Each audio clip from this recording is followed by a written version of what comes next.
Okay, Assalamu alaikum. Welcome to this live stream. I hope you guys are doing well. Okay, Bismillah. So, Assalamu alaikum wa alaikum salam to everyone that's joined. We've got an interesting topic today, something I've been thinking about, something I wanted to share my thoughts on and get your guys' thoughts on too. I'm sure we're going to have some non-Muslim guests on too today, so it'll be good to continue this discussion after this live stream and while I'm going through this content. So listen, without further ado, what I'm going to do now is I'm going to make a start. I'm going to share my thoughts, maybe 10-15 minutes, keep it nice and short, and then I'm going to go to your questions and try to address your questions the best I can. Good morning, brother. Good morning to you too from India. Muhammad Ali, PPK, Yasin, wa alaikum salam. HK, salam alaikum salam. Okay, brothers and sisters, let's make a start, inshallah. So, the topic today that I want to discuss, or the idea that I want to discuss today, is the idea of evolution and atheism. And I want to question the sort of pre-standing or the popular notion that's out there, which is evolution and atheism go hand in hand. Evolution naturally leads to atheism. Such as, as is pushed by Richard Dawkins, for example, that, it's a natural progression. If evolution is true, then atheism by default is true. I want to sort of challenge such ideas. And what I want to do today is I want to highlight that it's not as clear as they make it seem, right? And what I want to show today is I want to give you two examples of where evolution undermines atheism or the ideology of atheism. Right, so that's what I want to sort of go through today and sort of cover, just to highlight that, there are issues, there are problems. It's not as clear as, and if anything, some of these issues it completely undermine atheism. And if atheism were true, then they indirectly undermine this whole idea of evolution. Now, what do I mean by this? So let's start with the bare basics. And I want to keep it very simple. I'm going to keep it at a popular level so we can really try to understand what we're discussing. Some of these concepts are very technical. And if you want a sort of technical understanding of the things I'm going to be discussing today, I will give you the references as we go along so you can do your further reading and look these things up.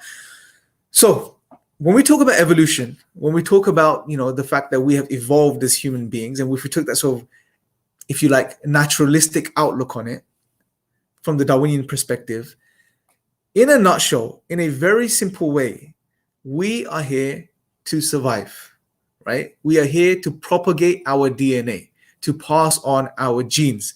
This is what life essentially, or our existence, is about. Now, some individuals, such as Richard Dawkins, have articulated this point in a very, if you like, extreme way, so much so that he even, in one of these videos that I saw recently, he said, that we are not, what he meant by what he said, and I'm paraphrasing, that we're not essentially, what he was getting at was we're not the thing that's propagating our genes, but instead we are just a biological machine for our genes. So in a way, insinuating that we're being used, just for the purposes of passing on those genes, right? And it was quite a morbid way of looking at things in one way, but this is the underlying idea that we have evolved to survive, to reproduce. We are essentially, the purpose or objective of our existence, our material existence, is to propagate our DNA, to pass on our genes, in a nutshell. Now, if this is the case, then everything about our being, which has evolved, should be geared towards this goal, if you like, right? This outcome, this goal, the propagation of our DNA, our genes, survival. That's what it should be focused on. So let me rephrase that again. Everything about our being, everything about us as human beings, every aspect of us, our thoughts, our emotions, our psychic and rational faculties, everything about our being should be geared towards this goal, which is of propagating our genes of survival. This should be the objective of us as a whole. Now, if this is the case, then we run into some issues. There's two issues I want to quickly outline. I'm probably going to be done with this much quicker than intended, so I'm going to open up to Q&A sooner, which I hope you guys would appreciate, inshallah, God willing. So the first issue I want to highlight, if that is the case, that is what's actually happening. The first issue is the problem of rationality. Now, as human beings, we assume and we understand that we are rational beings, that we have the ability to reason, but to be more specific, we have the ability to reason in an ordered way which can lead us to truth.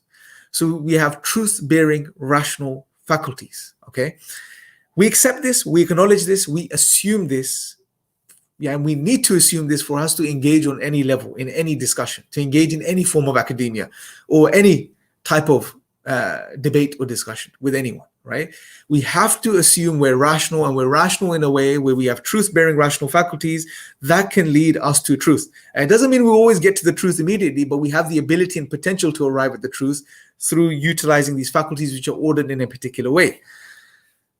Now, the question arises, if we have just evolved to survive and pass on our DNA, just this, if we take this purely naturalistic outlook on human existence and the existence of life, but in particular human existence, that we've evolved to pass on our genes, we've evolved to survive, and therefore everything about our being, including our faculties, our rational faculties, our minds, have evolved to serve that purpose, then how do we account for truth-bearing rational faculties?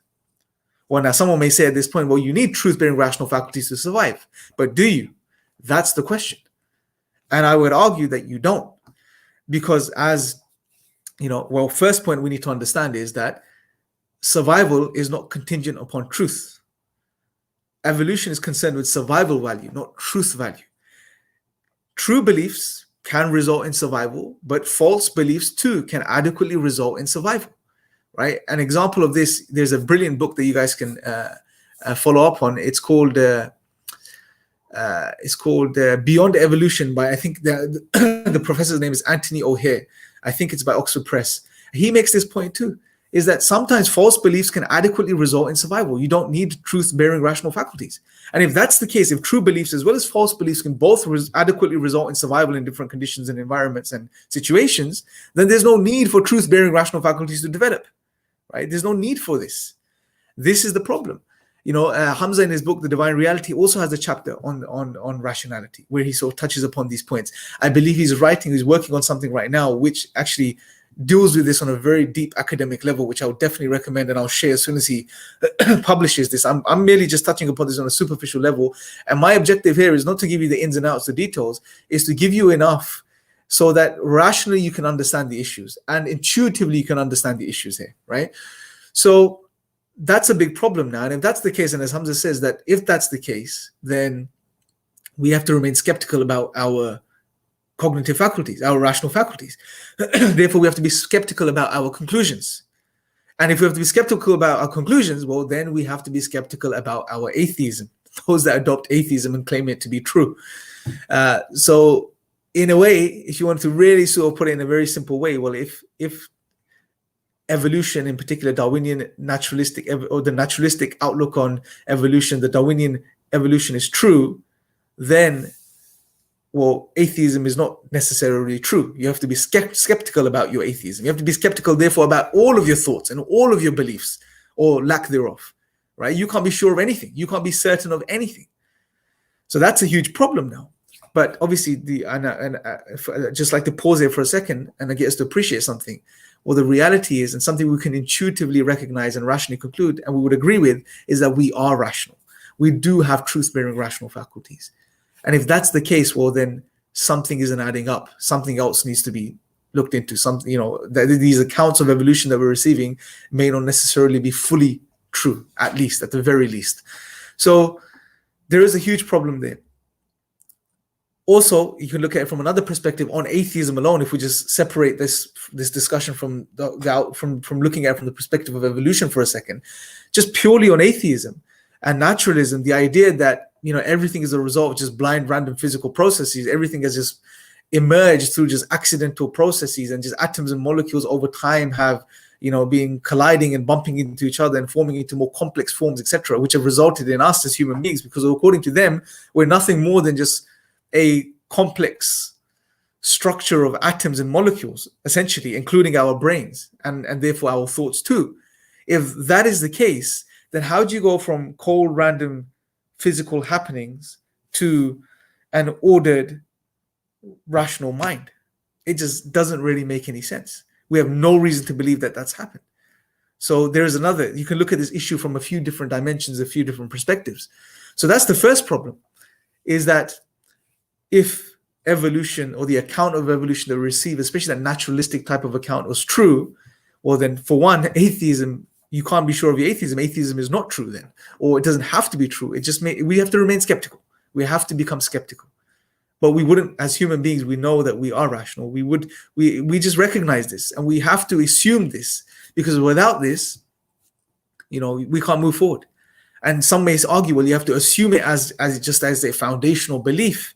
Well, if you and just and that's it. It's, you just have to believe it because it's a basic belief. Well, then we can still ask the question, well, what best explains this assumption? What best makes sense of it? Right? Fine, we won't challenge it, we accept it, and I think that's the most rational thing to do. But what best makes sense of it? Well, obviously, the atheistic account doesn't provide the best account for it. I would argue that Islam provides the best account for our truth-bearing rational faculties, our ability to not only, understand basic things which may lead to survival, but more complex things, because our rational faculties go above and beyond the whole idea of survival. Even if you were to argue that we need truth-bearing rational faculties to survive, although I've highlighted that that's not the case. But even if someone argues, well, you do need them to survive and they're necessary, well, fine. Well, why aren't they functional at a level where it's limited to survival? Protecting yourself from danger, something, that may kill you, safeguarding yourself, finding food, etc. Why are they not limited to basic things like this? Why have we ended up with higher levels of rationality?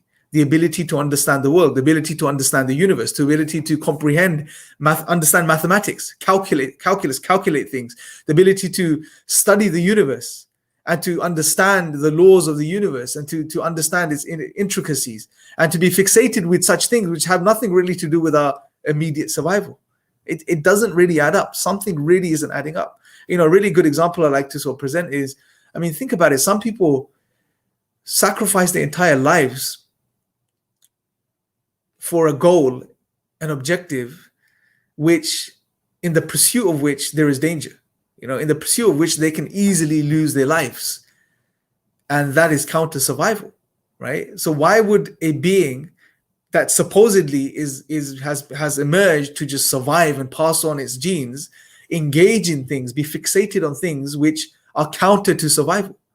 Take the example of astronauts, for example, as an example. They when they're going into space, they're sitting in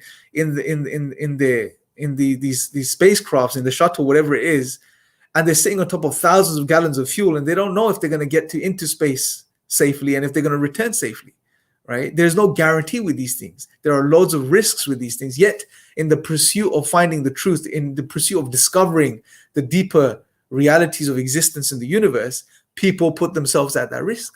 Why would they do that if we're just simply here to survive and pass on our DNA? Something doesn't add up from that perspective. So that was the first issue I wanted to highlight. The second is that it links with meaning and purpose, right? And this is a side point, but it's interesting because if we are here to survive and reproduce, and everything about us is geared towards survival and passing on our DNA, or if everything should be geared towards this, then why would we end up with the ability to come up with ideologies and adopt worldviews and outlooks which by extension, promote other views which remove meaning from life and lead to depression and anxiety? For example, going back to atheism, why would we end up adopting or following atheism, coming up with atheism, right? Which leads to nihilism, if you logically follow through, where there is no meaning to life. And this nihilism isn't just, okay, there is no meaning to life, that's nice, and we don't just carry on life. No, when someone really understands that reality and faces that reality and acknowledges and accepts it and understands it, it leads to angst, it leads to anxiety, it leads to depression. It has led to many people commit suicide. It's a very bleak and dark place to be. It puts you in such an emotional state where you're not concerned about survival and reproduction. People stop eating. People stop wanting to interact with people, right? They're fixated on finding meaning and purpose, which is greater than survival and reproduction. It's greater than these things. And in the absence of this purpose, well, people just break down. So why would we even? And therefore, again, if evolution were true, well, then atheism has to be false. And if, put aside being false, we should run away from it, because it puts us in a position, in many cases, if we logically follow through, in a position where it's counter survival. It moves us away from the true objective of our life, which is to pass on our DNA as we are told, right? So it doesn't really add up. There are huge issues here, which people don't really speak about, and people don't really, or I guess some atheists don't like to sort of engage in this in tackling, because you would understand, well, it's if you go down to this level and engage with these things, there's no answers on atheism. Atheism can't provide answers to these things. So I just wanted to highlight these things, and I wanted to I do this for two reasons. Number one, I want to highlight, this link that's made between evolution and I'm not saying that the evolutionary account that we're given, the Darwinian account that we're given, is necessarily true. No, I'm not saying that at all. But what I'm saying is that they want to make a link between evolution and atheism, right? They want to say, look, evolution leads to atheism. Well, there's huge problems along the way as well, and some issues are so great that they almost at odds with each other, to the point where, if one were true, the other would be false. So we need to really think about these things and keep these things in mind, and not allow people like Richard Dawkins to just so easily influence us from the perspective when they say, oh, if evolution is true, atheism is true, there is no creator, there is no God, we've explained everything. Well, not really. You haven't explained everything. The problem of rationality, our truth-bearing rational faculties, is a huge discussion amongst academia. I think, if I'm not mistaken, there is a book called Mind and Cosmos by Thomas Nagel. I think that's the philosopher. It's a very, very difficult read. It's a headache read, right? It'll just twist your brain. But essentially, one of the underlying points he's making or highlighting is that, well, this naturalistic way of looking at the world is not providing us with answers to these key issues, such as consciousness and rationality. So we may have to look for alternatives and alternative outlooks. And I believe he's an atheist himself. So there are big problems and issues that are brushed over and covered up because there is a narrative that's been pushed, which is, atheism is true, we should become atheistic, etc., etc. I have another really interesting live stream. I'm sure most of you guys have watched it already, with Sabur, on the topic of, I think we titled it Darwinism Beyond Evolution, Beyond Science. Definitely check that out as well. I think that he goes into a lot more detail as to why they want to push this sort of idea of evolution and why they may want to link it to atheism itself, etc. Anyway, that being said, 17 minutes, that's not bad. I'm going to go through your questions now, and I want to just open up. If you guys have any questions related to this topic, related to the da'wah, etc., please share them now, and I will try to address them to the best of my ability, inshallah. Oh yeah, so Brother Dawah Motivation has made a very good point. We have a show, guys, on Newcastle FM every Saturday and Sunday. Definitely check that out. It's 4 p.m. to 5 p.m. BST, British summertime. Definitely check that out, where we sort of touch on the topic of dawah, Ramadan, how to engage in the dawah during this month. Also, we have, while I'm plugging that, we have a daily live stream 6 to 7 p.m. BST on the IRA channel, where we discuss the GoRap, the dawah training that we do at IRA. We're delivering this for free online, and we're doing a session every day on that too. So definitely check that out too, guys, inshallah. So that's, also check out Dawah Motivation as well, mashallah. He's got a really good channel.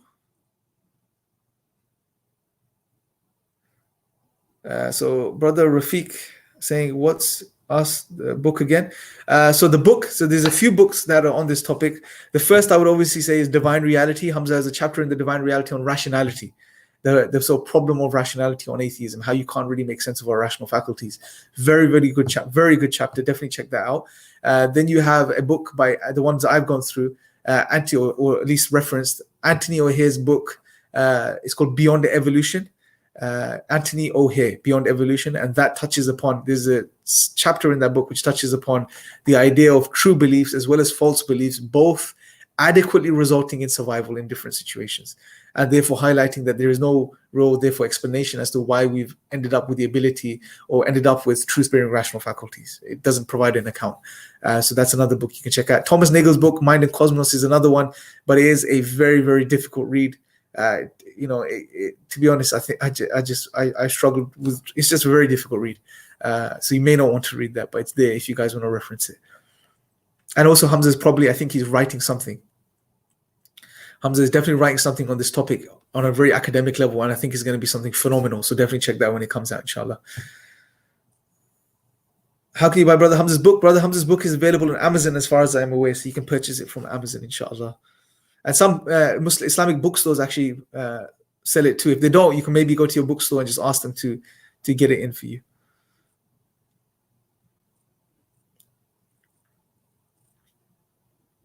Islam. Brother Mukeeth Khan is saying, who here is already hungry? I'll go like 7.5 hours till iftar. Yeah, I think you're probably in the UK or somewhere in Europe then. Same for us here in the UK as well, inshallah. Grey Wolf says, Assalamu alaikum, Ikhwan. Wa alaikum salam. Assalamu alaikum. Philosopher MMA. Assalamu alaikum, bro. Okay, so.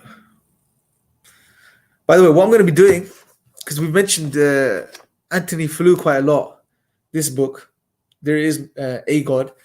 His story is very interesting. Now, he was a staunch atheist for most of his life. He was one of the greatest or biggest philosophers amongst the atheists who championed atheism.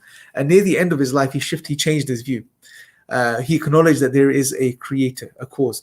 Obviously, he didn't adopt the theistic worldview. He didn't become Muslim. He didn't become Christian. He didn't believe in a personal God. I believe in an interview with a Christian, he mentioned, I think the interview is still on YouTube, he said, look, he hasn't sat down and thought about a personal being. Obviously, he had some misunderstandings in regards to Islam, I believe, as well. But nevertheless, I think it's a very, very interesting book, because it shows you how a great mind from an intellectual, rational perspective, who championed atheism, refuted arguments against God, at the end of his life, when he became a believer or someone who acknowledged God, it was based on some very, very, very, very, very, very simple, intuitive arguments, right? So what I'm intending on doing is maybe sharing some of his arguments in this book with you guys on these live streams coming up. So let me know if you'd like me to do that. So there is a God by Anthony Flew. Okay. So let's see if there's any more questions you guys have.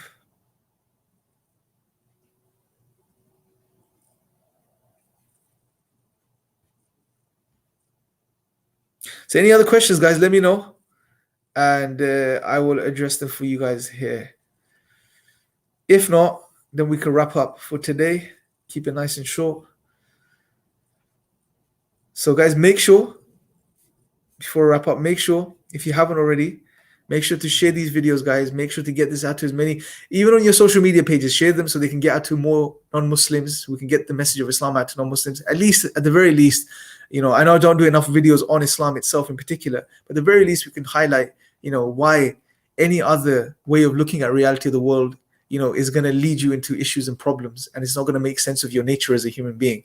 And this may indirectly incline someone's heart to looking into the truth of Islam, inshallah, God willing. So definitely share these videos. Okay, Torch says, have you ever tried to get in touch with Jordan Peterson? He's one of the most popular figures in, where's that gone? Figures in this sort of discourse. A conversation between you two would be very beneficial. Okay, I haven't personally, no. I have seen some of his stuff. I don't think his pure focus is on religion and things like this, although I know his focus is on, he focuses heavily on, on meaning. And he recognizes, and he's very well read, and he recognizes that there's a lack of, we're suffering from nihilism in the times that we live in, and this is removing us from our identity and who we are as human beings, which is leading to the issues we see in society. And he understands existentialism, and what he seems to be doing is providing an account or providing a new age type of existential outlook for people. I believe he believes in God, although he doesn't like discussing these things in public, and he normally, I think, he sort of leans on articulating that his response to that question in this way. He says that he lives as if God exists, which I think is a very profound point that he's making there, right? Which is that belief should be more than just a conviction or an understanding or something we articulate. It's deeper than that. It should change us as human beings. But I there's a lot there with him. So I haven't looked into too much of his stuff, but there is some very interesting stuff. But yeah, I think he's probably too busy to do something like this. But nevertheless, if you guys want to tweet something, that would be brilliant if that ever does happen. Inshallah, God willing, nothing's impossible. So let's see. Although he hasn't ever spoken about Islam as far as I'm aware. If anyone has any videos of his where he speaks about Islam or mentions Islam, please do share them with me. That would be brilliant, inshallah. So Ruma says, my daughter is thinking about doing philosophy for her A-level. What do you think?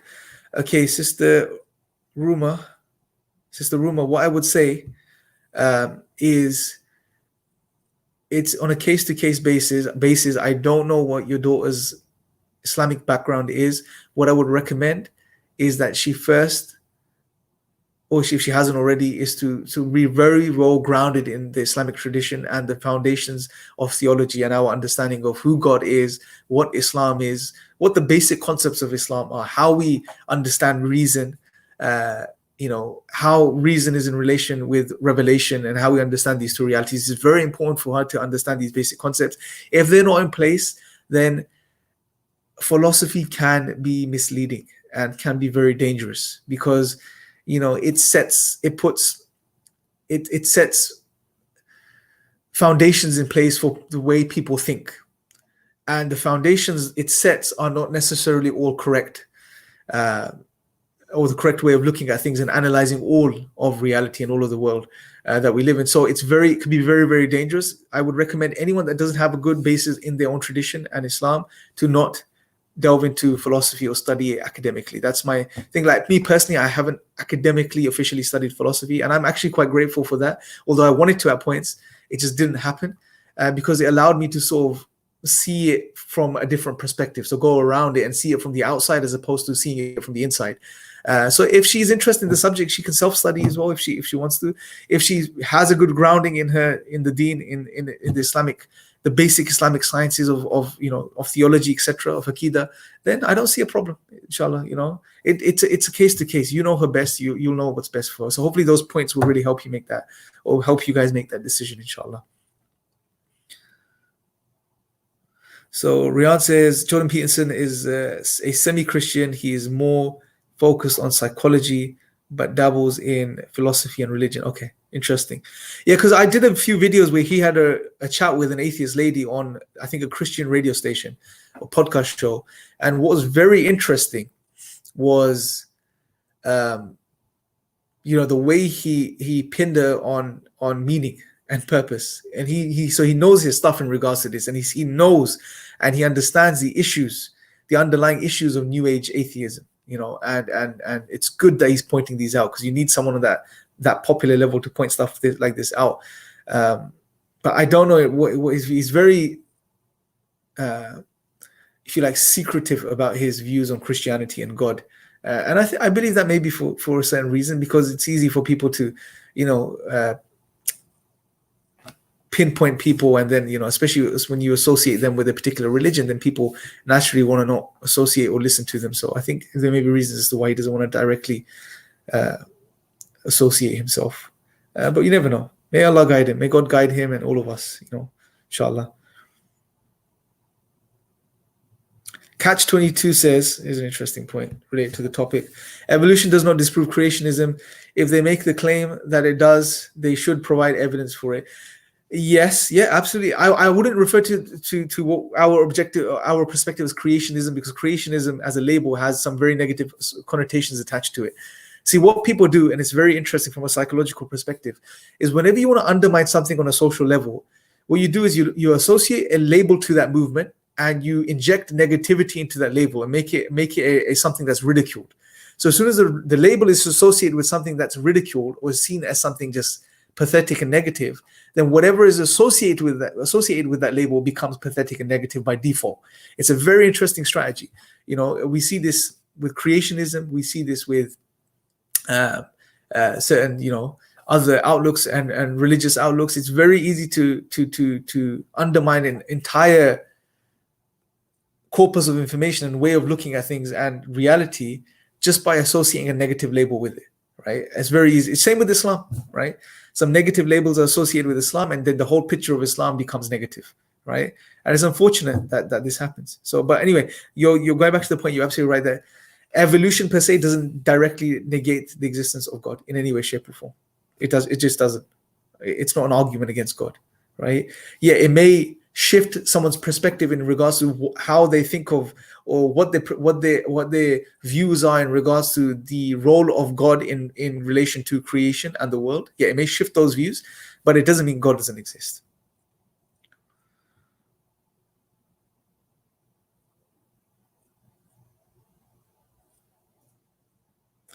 Here's a very interesting point by Faizan Ali. He says, do you think evolution mainly hints towards narcissism and undermines welfareism or humanism? I would say evolution, the Darwinian outlook, the sort of naturalistic atheist outlook, or the view of evolution we get through those filters, absolutely undermines things like humanism and welfareism, because it strips you from such accounts. We are just here to pass on our DNA. What is it with all this talk about higher moral values, ethics, the sanctity of humanity, the sacredness of human life? What is it with all these ideas? They're just ideas, wishful thinking. As Harari puts it in his book, in *Sapiens*, you cut open a person. Where is humanism? Where is the values and morals and ethics and all this stuff? It's not there. So it's just ideas, according to him. Although I don't agree with a lot of what he says, but just to quote an external reference, he sees it this way too. So yeah, you're absolutely right.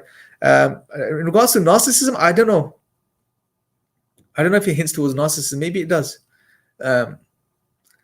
What I would say is, it is the bedrock. It is the mother of atheism. It's that comfort blanket. It's that comfort zone. It's the comfort blanket. It's that stable ground that atheists want to maintain and hold on to and give themselves, because without which, atheism is just stripped pretty much of everything, to be honest. Narcissism, probably from the perspective indirectly, yeah, I can see that as well. Okay.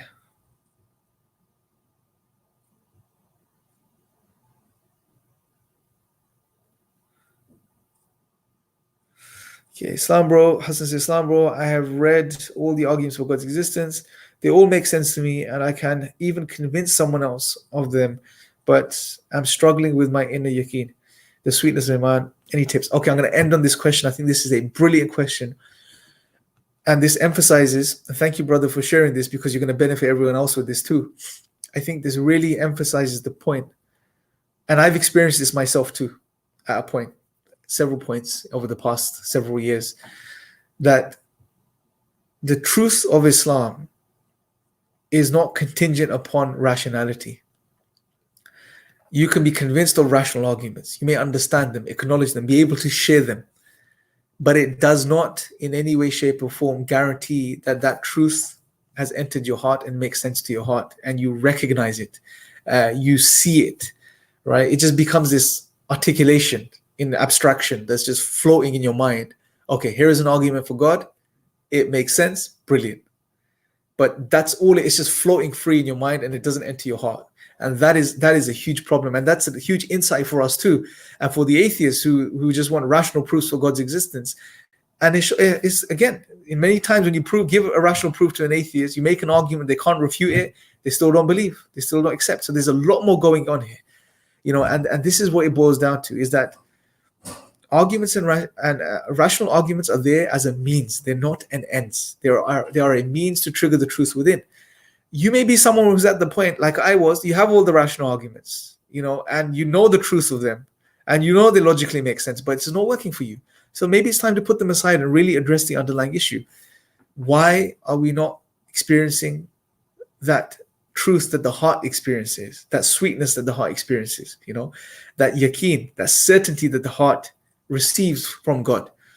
And I really believe that the underlying reason is because our hearts are in some way, shape, or form occupied by things other than God. There is no space in our hearts. You can't have other things in your heart with Allah.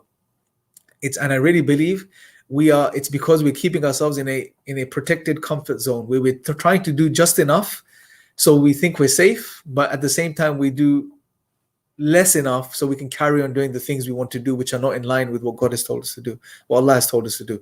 That is the underlying problem. That is the issue for most people. But it's subtle, brothers and sisters and friends. You may not think that's the issue. Because, and I want you to ask yourself, if you think that's not the issue, have you really sat down with yourself, by yourself, and asked yourself, is my heart occupied by other than God? Is there other things that I have made my Lord, a deity, an object of worship? Because something you worship doesn't necessarily have to be something you bow down to physically, right? Or prostrate to physically. It could be something your heart is occupied with, is fixated on, something your heart loves, right? That could be sins. That could be sins. That could be things that we're engaged in. So something for us to think about, Brother Hassan. I'm not saying this is the case with you, but maybe sit down with yourself and really ask yourself, what is my heart occupied with that's other than Allah subhanahu wa ta'ala? And once you realize this, is to start making that journey now, is to start sacrificing those things. And it's going to be hard. It's difficult. It's not easy. Start to push those things out of your life slowly and steadily. Start to move towards Allah. Make sincere repentance to Allah. And know that when you make sincere repentance to Allah, that Allah will answer it. He would accept you. Even if you don't feel it, know it, because it's what Allah has told us in His final revelation, which is preserved. And what Allah has said is true, and it will remain true. Know this and move forward with this knowledge, and keep struggling to get closer to Allah. Keep making dua. Bro, this is the month. This is the month. If any one of us is suffering from this issue, this is that month to resolve that issue. God willing, inshallah. Okay. Brilliant. I'm gonna wrap up here, guys. May God bless you. I know there's more questions and points you guys are making. May God bless you. Try to address each other if you can. If not, I'll go through the comments later on when the video goes live on the channel, and I'll try to address them to the best of my ability. Make sure to share this video, guys. Make sure to subscribe if you haven't already. Share this with your family members, your friends. Share this on your social media pages so they can go out to more non-Muslims. And let's get involved in as much dawah or sharing the message of Islam as we can in this month of Ramadan, and highlighting the truth of Islam from whichever perspective we can. Just play your role, and let's do the best we can. Thank you guys for watching. I'm going to be hopefully doing another live stream Monday or Tuesday, so keep an eye out for that. Until next time, take care.